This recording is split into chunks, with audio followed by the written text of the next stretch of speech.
آج کی اس ویڈیو میں ہم آپ کو بلیوں کے بارے میں ایسے حقائق بتائیں گے جن کو جان کر آپ حیران ہو جائیں گے۔ ناظرین، بلیوں کا شمار ان چند پالتو جانوروں میں کیا جاتا ہے جو لوگوں کو بے حد پسند ہے۔ اگرچہ اسلام میں بلی حلال نہیں ہے، لیکن اس کو پاکیزہ اور طاہر حیوانات میں شمار کیا جاتا ہے۔ ایک سائنسی اندازے کے مطابق انسان نے بلی کو 10,000 سال پہلے سدھایا یا پالتو بنایا تھا۔ بلی آج کے دور میں سب سے عام پالتو جانوروں میں سے ایک ہے۔ افریقی جنگلی بلیوں کی کئی اقسام کو پالتو بلی کے آباء و اجداد سمجھا جاتا ہے۔ بلیوں کو پہل شاید اس وجہ سے سدھایا گیا تھا کہ یہ چوہے کھاتی تھیں اور اکثر اوقات جہاں اناج محفوظ کیا جاتا ہے وہاں انہیں پالا جاتا تھا، لیکن بعد ازاں ان کو انسان کے دوست اور پالتو جانور کے طور پر بھی پالا جانے لگا۔ پالتو بلیوں کے جسم پر لمبے یا چھوٹے بال ہوتے ہیں جن کی بنیاد پر ان کی اقسام اور نسلوں کا تعین کیا جاتا ہے۔ اب اگر بلیوں کی شرعی حیثیت کی بات کی جائے تو آپ صلی اللہ علیہ وآلہ وسلم نے ان سے حسن سلوک کی تاکید کی ہے۔ ایک روایت میں ہے کہ سیدنا عبداللہ ابن عمر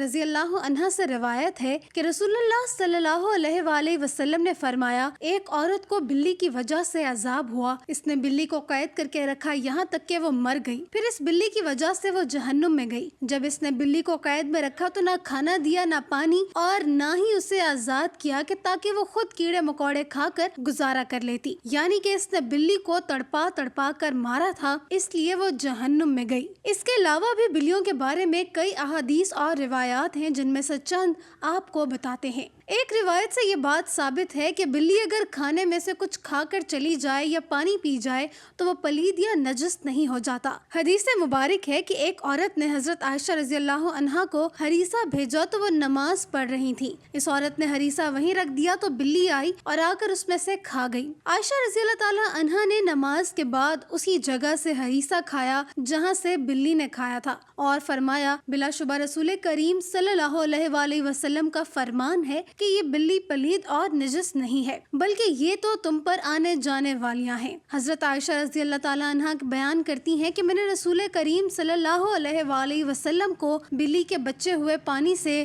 وضو کرتے ہوئے دیکھا ہے۔ اب اگر گھر میں بلی پالنے کے سوال کی بات کریں تو فقہاء کا کہنا ہے کہ گھر میں بلی پالی جا سکتی ہے، ایسا کرنے میں کوئی حرج نہیں، کیونکہ بلی نہ ہی موذی جانور ہے نہ ہی نجس ہے۔ ہر شخص کو معلوم ہے کہ اس میں کوئی نقصان نہیں، بلکہ بلی گھر میں رکھنا فائدہ مند ہے۔ یہ گھر میں پیدا ہونے والے کیڑے مکوڑے اور چوہے وغیرہ کھا جاتی ہے۔ بلیوں کو قدیم دور کے بعد مشرق قریب میں عقیدت دی گئی اور اسلام نے اس روایت کو اپنے بہترین انداز میں اپنا لیا، جو کہ اس عقیدت سے بالکل ہٹ کر ہے جو کہ دیگر قدیم مذاہب میں بلی کو دی گئی۔ کچھ مذاہب میں بلی کو ناپاک سمجھا جاتا ہے تو کچھ مذاہب میں اسے حلال جان کر کھایا بھی جاتا ہے، جبکہ اسلام نے ایک طرف ان کا گوشت کھانے سے منع کیا ہے اور دوسری طرف ان کے ساتھ پیار، محبت اور حسن سلوک کرنے کی تلقین بھی کی ہے۔ جیسے ایک صحابی کی کنیت ہی ابو ہریرہ یعنی کہ بلیوں والا پڑ گئی تھی۔ حضرت ابو ہریرہ کے نام کے بارے میں مورخین میں اختلاف ہے۔ کچھ نے لکھا ہے کہ آپ کا نام اسلام لانے سے قبل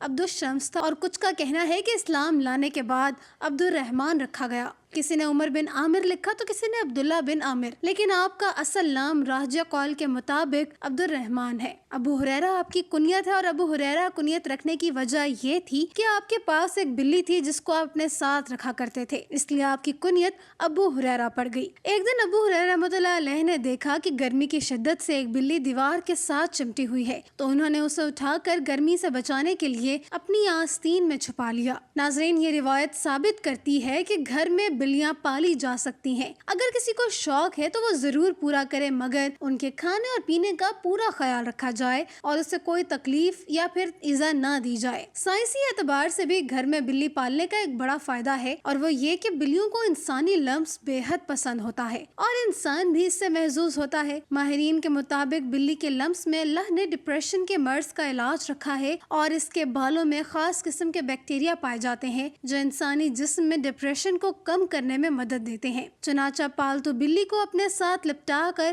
بٹھانا یا سلایا جائے، اس سے نہ صرف آپ کی بلی خوش رہے گی بلکہ آپ کو ڈپریشن سے بھی نجات دلائے گی۔ اب ہم آپ کو بلیوں کے بارے میں کچھ مزید معلومات بتاتے ہیں جو ماہرین کے تجربات کے بعد سامنے آئیں۔ ویسے تو یہ معلومات سب کے لیے دلچسپ اور حیرت انگیز ہیں، لیکن جنہوں نے بلیاں پال رکھی ہیں ان کے لیے انتہائی فائدہ مند ہے۔ ماہرین کے مطابق بلیوں کی اوسط عمر 13 سے 17 سال ہوتی ہے، مگر اکثر بلیاں 20 سال کی عمر تک پہنچ جاتی ہیں۔ دو بلیاں آپس میں کبھی بھی میاؤں کر کے بات نہیں کرتی۔ جب بھی آپ کی بلی میاؤں کرے تو جان لیں کہ وہ آپ سے ہی مخاطب ہے۔ اس کے علاوہ بلیوں کی مونچھوں کے متعلق ایک عام تاثر پایا جاتا ہے کہ ان کے ذریعے بلیاں اپنا توازن برقرار رکھتی ہیں، لیکن ایسا تاثر بالکل غلط ہے، بلکہ ماہرین کا کہنا ہے کہ بلیوں کی مونچھوں میں ایک سینسر ہوتا ہے جو جگہ کے فاصلے اور مختلف اشیاء کے سائز کا پتہ لگاتی ہیں اور بلیوں کو آگاہ کرتی ہیں۔ حتیٰ کہ اندھیرے میں بھی بلیاں اپنی مونچھ کے ذریعے کسی بھی فاصلے یا کسی بھی چیز کے سائز کا پتہ چلا لیتی ہیں۔